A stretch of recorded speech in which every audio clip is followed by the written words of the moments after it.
Nos invités ce soir, Jean-Vincent Raymondis, bonsoir. Vous êtes directeur général adjoint de Saretec, vous êtes expert en gestion et en prévention des risques.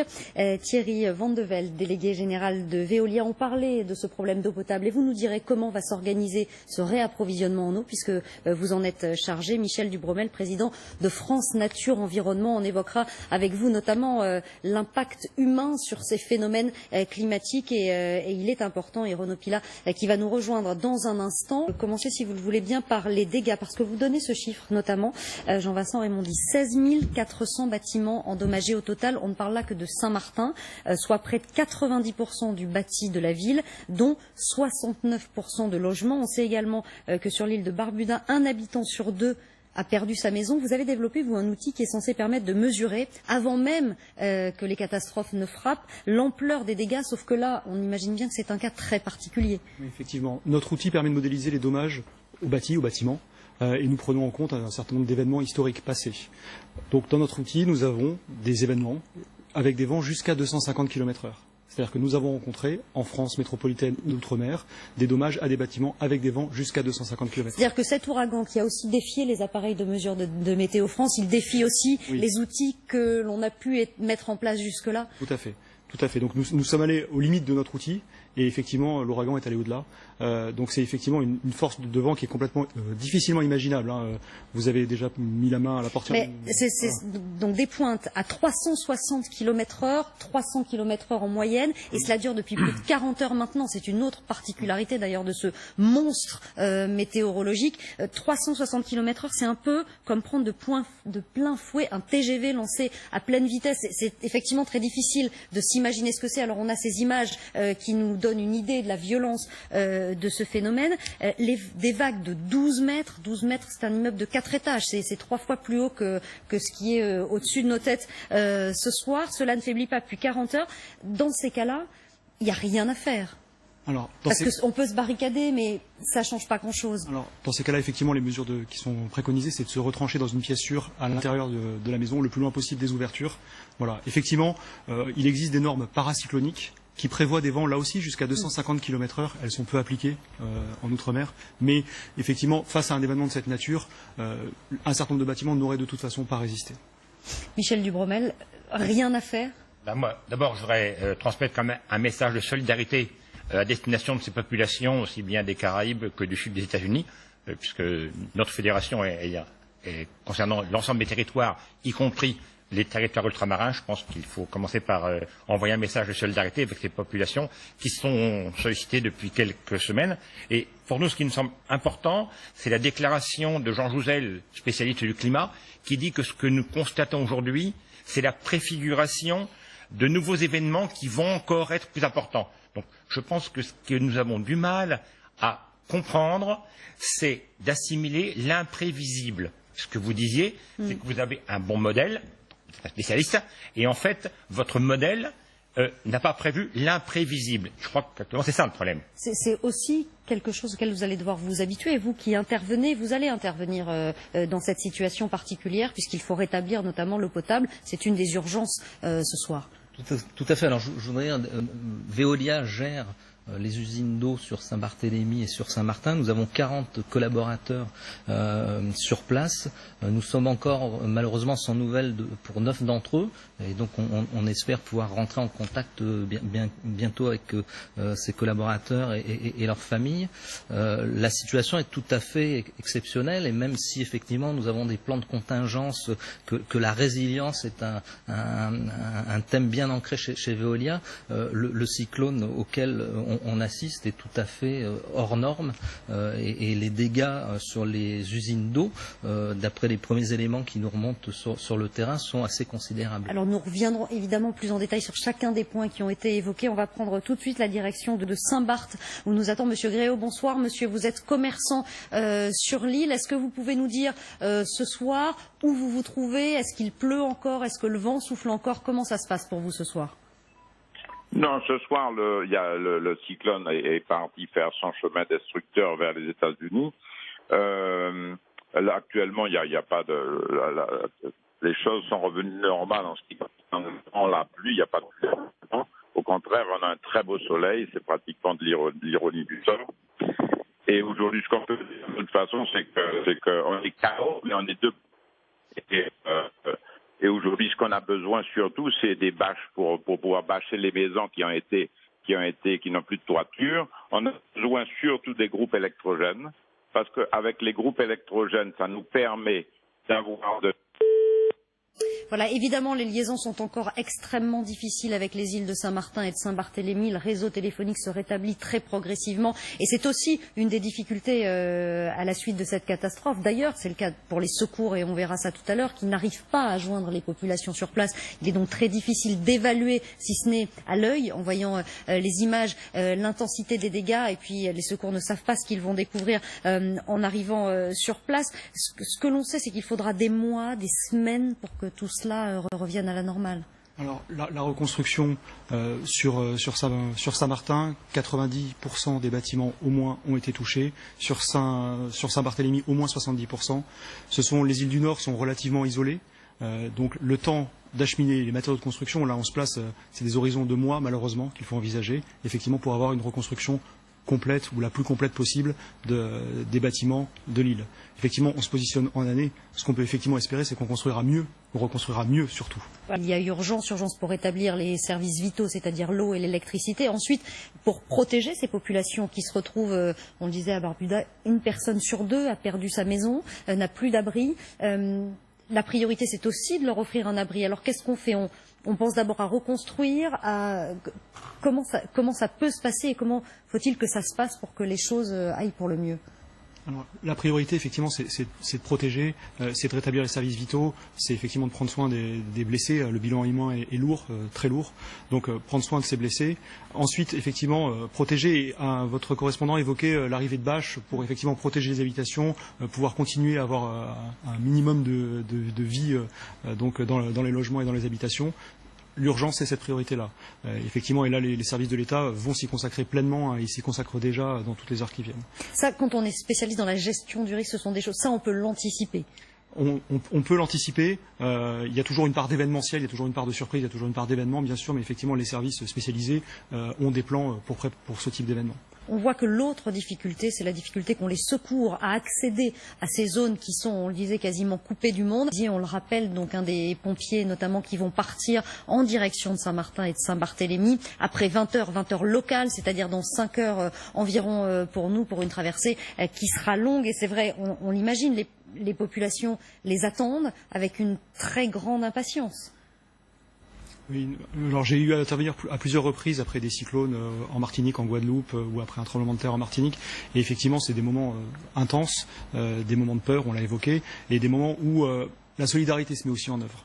Donc c'est aussi ce qu'on constate, une forte solidarité entre voisins, dans des familles, autour de soi. C'est ce qui aide aussi à tenir, je pense, les habitants de Saint-Martin et de Saint-Barthélemy aujourd'hui. Mais les secours sont absolument nécessaires à l'heure actuelle. Et effectivement, toutes les opérations que nous pourrons évoquer de reconstruction, de protection, nécessitent la présence de ces secours sur ces îles. Il faut, dans un premier temps, sécuriser les zones, retrouver les disparus, avant d'envisager des choses à plus long terme, c'est ça ? Oui, là, moi je souligne, on est vraiment en phase d'urgence, on n'est même pas passé en post-urgence, donc les phases de reconstruction, ça sera dans quelques temps.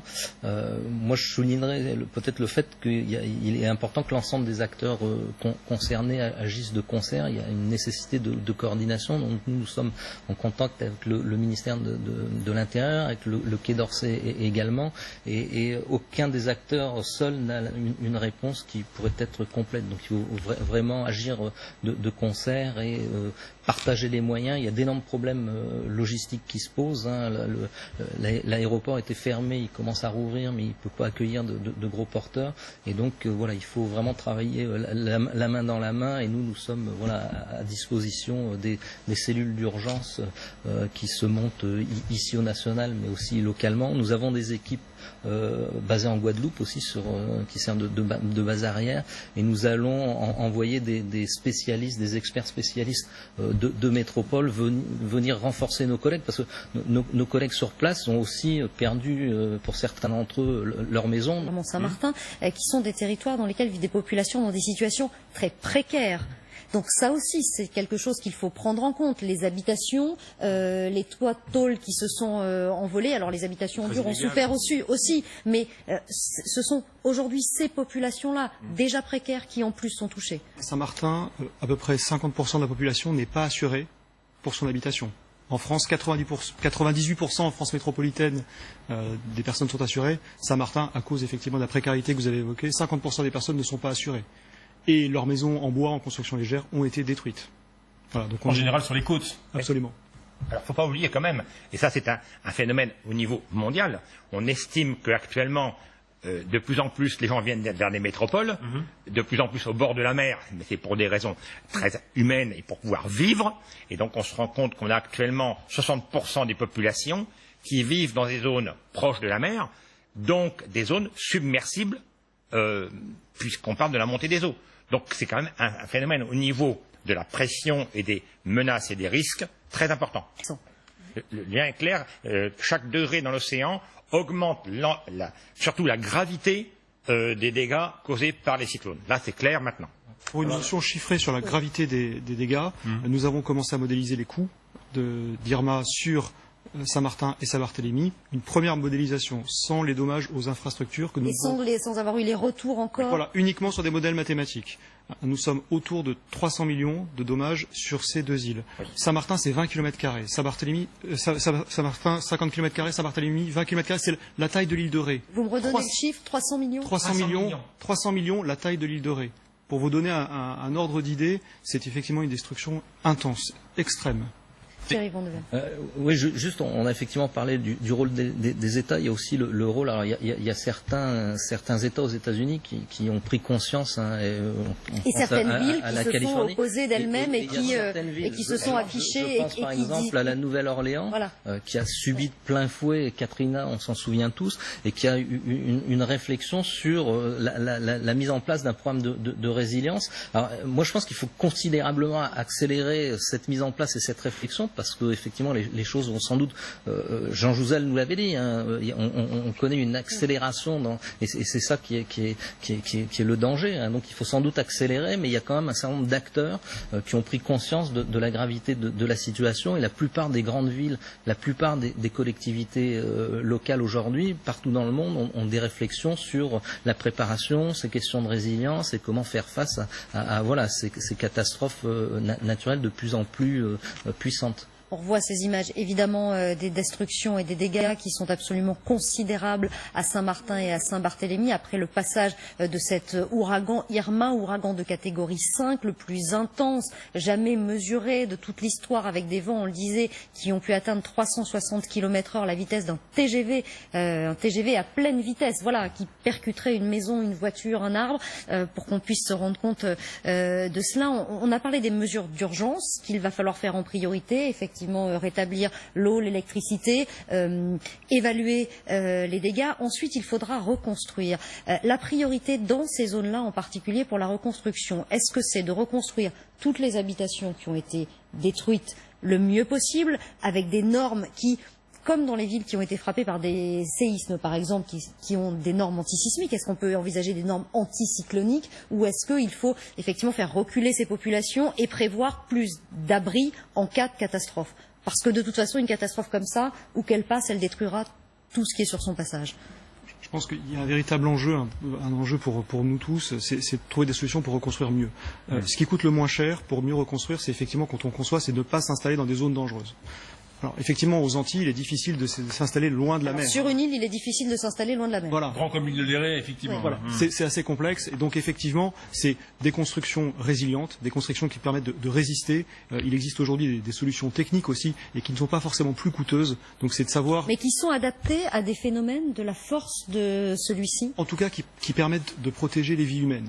Voilà, pas forcément les bâtiments, mais au moins les vies humaines, d'éviter effectivement que des dommages, ils sont conçus, ces normes ont été inventées pour cela, pour éviter que les dommages aux vies humaines. Et c'est cela que nous devons penser. Votre infrastructure sur place, comment elle va être renforcée, réparée? Là, on attend les premières évaluations. Donc, dans le meilleur des cas, c'est la remise en route de tout ou partie de ces unités de production de l'eau. Mais a priori, les dégâts sont sur certaines d'entre elles très très importants. Donc ça prendra du temps, plusieurs semaines avant qu'on puisse retrouver. Et donc là, on va être dans une situation non pas de pénurie d'eau, mais de restrictions. Il va falloir que chacun joue le jeu et accepte. En espérant qu'il y ait des réserves d'eau et qu'elles aient été faites auparavant en quantité suffisante par ces populations. Voilà, il y avait des réservoirs, donc les réservoirs avaient été remplis puisqu'on prévoyait, mais ça ne tiendra qu'un temps.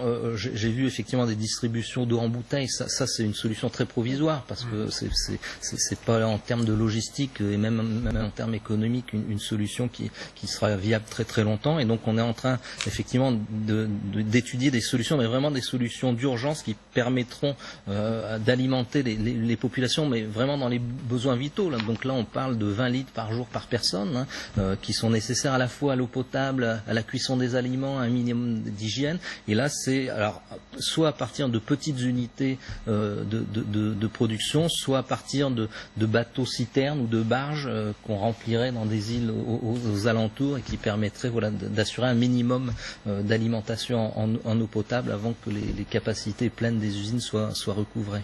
Merci beaucoup à tous les quatre, à nos envoyés spéciaux aussi mobilisés pour vous informer sur cette catastrophe climatique qu'est l'ouragan Irma. Avant de se quitter, on va revoir, parce que ces images, elles sont parfois bien plus éloquentes que tous les mots que nous pouvons